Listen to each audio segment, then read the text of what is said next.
Isang panibagong utangan platform na naman. Yung pag-uusapan natin ngayon kung saan nagpapautang nga daw siya ng up to 200,000 pesos. Yes, pwedeng-pwede siya sa mga kahit anong profession yung mga mag-a-apply sa loan app na to. Pwede rin sa mga student, sa mga freelance na kagaya ko or mga unemployed, self-employed yung mga yan. Pwedeng mag-apply sa kanya, no? Pero bago nyo siya download, panoorin nyo muna itong video natin para at least maging aware tayo, no? Sa mga ina-applyan nating mga utangan platform. Kaya naman kung interesado ka dito sa ating panibagong topic ngayon, keep on watching.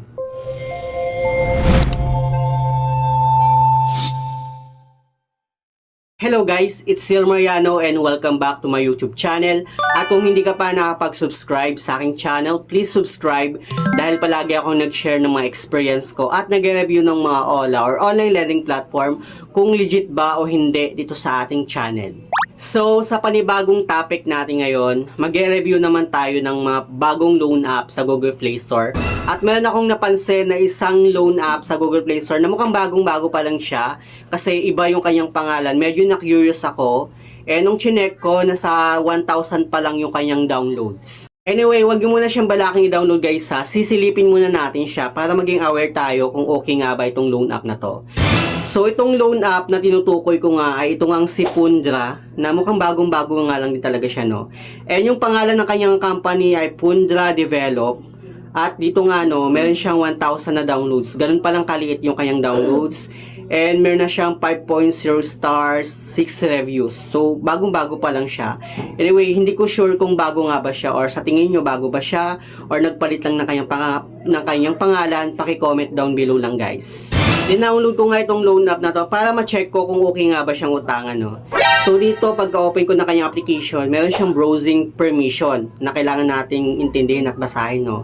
At dito, kailangan nating i-allow yung mga hinihingi niyang permission, which is personal information, camera permission, and then yung device information, financial SMS information, approximate location information, data security, and privacy protection. So yun yung mga permission na hinihingi nitong loan app na to. And dito, hindi ka pwedeng mag-disagree kasi ginawa ko na yon, nag-exit lang ako sa app na to. So, kailangan natin siyang i-agree. Kailangan natin siyang i-allow talaga. So, dito, mag-provide tayo ng cellphone number na gagamitin natin sa kanilang application. And then, ilalagay lang din natin yung OTP or yung verification code na na-receive natin, no? Sa kanyang dashboard, makikita natin yung maximum loan amount na pwede nating mayroon sa kanya, which is up to 200,000 pesos nga daw. Ganun kalaki yung pinapautang nitong loan app na to, no? And dito sa kanyang baba, makita natin, sabi niya, no hidden fees daw siya, pass approval, fully online. At dito sa kanyang baba, makikita natin kung saan registered nga daw siya sa SEC, CIC, AMLC, tsaka sa National Privacy Commission or NPC. Pero upon checking sa kanyang sa SEC, hinanap ko yung pangalan nitong loan app na to. Hindi ko siya makita doon. Talagang chinek ko talaga ng mabuti, hinanap ko talaga ng maigi, pero hindi ko talaga makita itong loan app na to. So, if ever na babalakin nyo siyang hanapin sa SEC at nakita nyo siya, paki-comment down below kung legit nga ba talagang registered siya sa SEC. And pagdating naman sa kanyang contact information, bali 4 na contact reference lang yung kanyang hinihingi, no?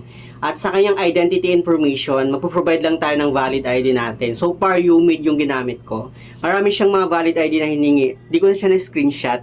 Anyway, pero dito, no, naloka ako sa kanyang identity information. Kasi, di ba, sabi niya dito, the front side of the ID card, which is picture nga natin yung front ng valid ID natin.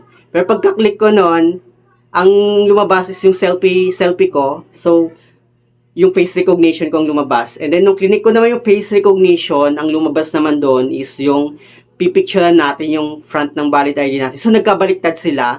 Doon pa lang parang hindi yata legit talaga itong loan app na to, no? So, anyway, provide ko na nga yung valid ID ko, and then, pinicturean ko na yung valid ID ko, nag-selfie verification na ako. At sa kanyang account information naman, ang dami niyang mga hininging withdrawal information or withdrawal method, which is katulad na lang ng GCash, CoinsPH, PayMaya, GrabPay, and marami pa guys. Marami kayong option dito na pwede yung panggagamitan ng withdrawal method natin. At ganun lang kadali na mag-apply sa loan app na to. Wala nang kahirap-hirap. At dito nga no, meron na siyang offer sa akin na 1,000. At sa kanyang loan term, meron siyang 2 terms, 3 terms, saka 4 terms. 150 days daw yung kanyang loan term payment.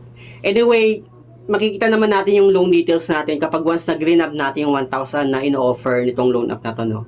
So, in-scroll down ko lang siya pababa.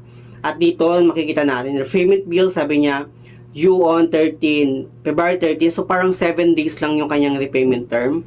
At sa second na loan term niya is 6 pesos lang yung babayaran ko doon. So, sa first term is 1,000 yung babayaran ko. Then, sa second term is 6 pesos. Anyway, sa kanyang loan amount, which is 1,000 nga, interest niya is 6 pesos. 6 pesos lang yung interest niya. Ganun lang kaliit. And payment channel fee niya is 25 pesos. So, dun sa 1,000, makakaltasan pa tayo ng 25 pesos. At sa service fee naman niya, dito na tayo medyo magba-back out talaga. Dito na tayo medyo maglalaylo sa service fee niya kasi sobrang laki, which is 450 pesos. So, parang kalahati na lang yung amount na ma-receive mo dun sa 1,000 na hihiramin mo. Imagine dun sa 1,000 pesos na hiramin mo sa kanya, kalahati na lang yung ma-receive mong loan amount. Kasi ang kaltas niya is 450 pesos at meron pa siyang payment channel fee na 25 pesos. So, nasa 525 pesos na lang yung ma-receive mong loan amount. Tingin nyo makatarungan ba itong loan app na to? Kasi sa akin hindi talaga siya makatarungan. And then, payable lang siya ng 7 days. 7 days lang yung kanyang repayment term. What if, di ba, na malaki yung offer sa'yo, edi malaki din yung kaltas niya doon sa loan amount na hinihiram mo at hindi talaga siya makatarungan. Okay, sabihin na natin na may 2 terms siya, 3 terms, 4 terms, which is yung 2 terms, ay yung 3 terms niya at 4 terms, hindi ko pa siya na-unlock. Pero I think baka mas malaki pa yung kikitain nitong loan app na to or mas malaki yung ipapatong na interest. Hindi natin sure, di ba? Hindi ko siya grinab kasi mababaw lang tayo sa utang kapag once na pinagpatuloy natin tapos na-approve tayo sa kanya. Kaya wag niyong babalakin na mag-apply dito kay Punra kasi hindi po siya recommended kahit bagong utangan platform pa siya sa Google Play Store. Mababaw lang tayo talaga sa utang, guys, no? Anyway, yun na naman gusto kong share about dito sa panibagong loan app na to. Sana meron kayong natutunan. Sa mga hindi pa pala nakapag-subscribe sa aking YouTube channel, please don't forget to like, share, and subscribe. Click the notification bell para lagi kang updated sa aking mga susunod na video. Thank you, guys. Thank you for watching and see you on my next video. Bye!